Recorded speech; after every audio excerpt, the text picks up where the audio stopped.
வணக்கம் உறவே. இங்கே நாம் காண்பது எங்கள் பாட்டிக்கு பாட்டி வீரதமன் வளாகத்தில் நடைபெற்ற விளக்கு வழிபாடு உறவே. கிட்டத்தட்ட 450 பெண்கள் கலந்து கொண்டனர். மிக்க மகிழ்ச்சியாக இருந்தது.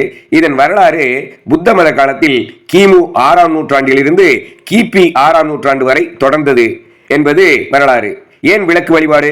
வெளி உலகில் உள்ள இருளை விளக்கொளி நீக்குவது போல மனதில் உள்ள இருளை தேடல் கற்றல் மூலம் நீக்குவது என்பதாகும். வழிபாட்டின் போது இங்கே ஒருவர் வாழ்த்து வேண்டுதலை கூற பெண்கள் பின்தொடர்ந்ததை பார்க்கிறோம். ஆனால் புத்த மத விளக்கு வழிபாட்டில் புத்தரின் போதனைகளை 2500 ஆண்டுகளுக்கு முன்பிருந்தே உறுதிமொழி போல ஒருவர் சொல்ல அனைவரும் திரும்ப சொல்வதை பார்க்கலாம். இன்றும் காஞ்சி, நாகை, சேலம், சென்னை, வேலூர் நகரங்களில் நடைபெறுவது காணலாம். அது என்ன? அப்ப தீபோ பவ, அதாவது உனக்கு நீயே ஒளியாக இரு என்பதாகும். அடடா, எப்படி வெளியே உள்ள இருளை விளக்கு அகற்றுவது போல தேடல் கற்றல் ஒளி மூலம் மனதில் உள்ள இருளை நீக்கு என்பதாகும். அது எவ்வாறு?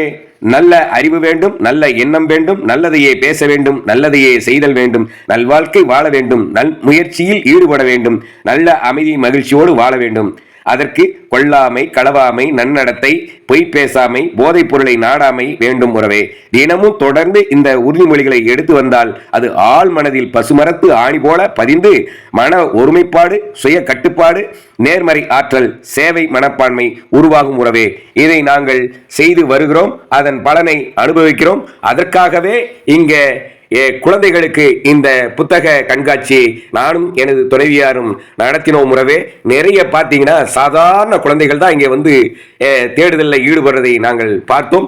பெரும் மகிழ்ச்சியாக இருந்தது. வெற்றி என்பதை நான் உணர்கிறேன். இங்கு ஒரு குழந்தை வந்து நான் 50க்கு 50 மதிப்பெண் எடுத்தேன், எனக்கு பரிசு கொடுங்கள் என்று கேட்டது மிகவும் மனதை மகிழ்ச்சியாக இருந்தது மனதிற்கு. இது போன்று நிறைய குழந்தைகளும் பெரியவர்களும் கூட வந்து புத்தகங்களை வாங்கி சென்றார்கள்.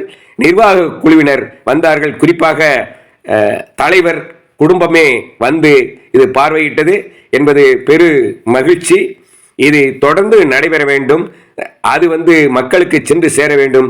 புத்தகங்கள் தேடல் மூலமாகவே ஒருவருடைய மனதில் உள்ள இருளை, வருத்தத்தை நீக்க முடியும். மேலும் தனித்திறன் பெற்று இந்த உலகில் அப்டேட்டாக வாழ முடியும்.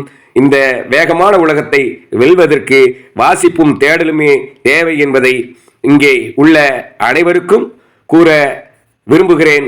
அதனால் வாருங்கள் உறவுகளே, நாம் தொடர்ந்து வாசிப்போம். புத்தரின் போதனைகளை நாம் தினமும் அதை திரும்ப திரும்ப சொல்லுவோம். இதனை நான் வந்து இங்கே வரும்போதெல்லாம் அந்த புத்தரின் போதனைகளை எடுத்துக்கொள்கிறேன், அதன் விளைவை அனுபவிக்கிறேன். நன்றி.